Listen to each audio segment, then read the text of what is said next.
Plato හිතනවා මේ අසමජ්ජාති දේශපාලඥයෝ නිසා තමයි මගේ ගුරුතුමා මැරුණේ. ඒ නිසා දේශපාලනයට හොඳ මිනිස්සු ටිකක් ගේන්න ඕනි කියලා එයා පටන් ගන්නවා ඇකඩමියක්. මොකක් ට්‍රේනින් කරන්නද? මිනිස්සුන්ව යහපත් දේශපාලඥයෝ විදිහට ට්‍රේනින් කරන්න. ඒක කරගෙන ගියා කාලයක් ප්ලේටෝ. ඊට පස්සේ ඒක ඇරිස්ටෝටල් එයාගේ හොඳම ගෝලයා ඇරිස්ටෝටල් බාර දුන්නා.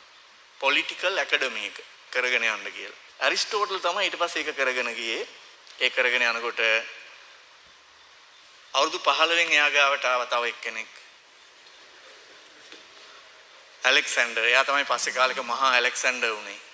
අවුරුදු 15න් විතර ඇවිල්ලා අවුරුදු 5ක් විතර වගේ යනකම් මට මේ කාල හරියටම මතක නැහැ.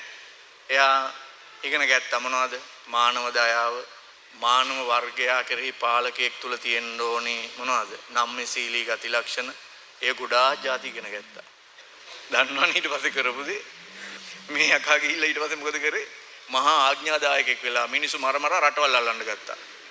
ඒ කියන්නේ යාට ඕනි වුණා මහා අධිරාජ්‍යයක් ගොඩනගන්න. උන්තිබට මහා ඇලෙක්සැන්ඩර් වුණා. ඕක දැක්කම ඇරිස්ටෝටල්ට හිතුණා යකෝ කොච්චර උගන්නපු එකෙක්ද මූ. ඒ කියන්නේ මනුෂ්‍ය ධර්මතා කොච්චර ඉගෙනනවාද?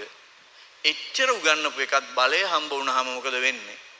ඔහොම මිනිස්සුන් මරා බලය ලබා ගන්න තහවුරු කරගන්න try කරන ඇලෙක්සැන්ඩර් රජු. ඇලෙක්සැන්ඩර් කියලා කියන්නේ අධිරාජ්‍යයක්. ඊතා ශූර රණශූරයෙක්. ඇලෙක්සැන්ඩර් රජතුමාගේ අතින් බොහෝ අය මැරුම් කෑවා. ඒ අත් දෙකට බොහෝ දේ ලැබුණා. අනිත් අයගේ ලේ තවරුණු අත්වලට රන් කහවණුත් ලැබුණා. එතුමාගේ අවසන් කැමැත්තේ තිබුණා මෙහෙම.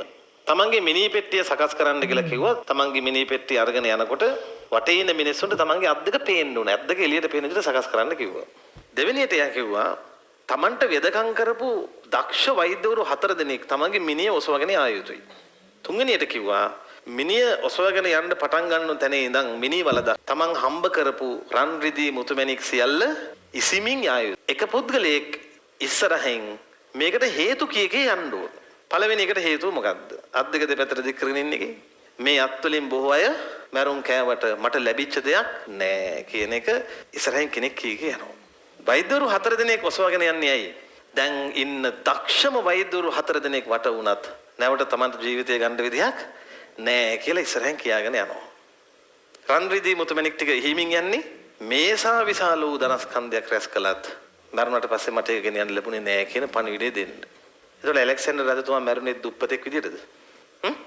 නෑ.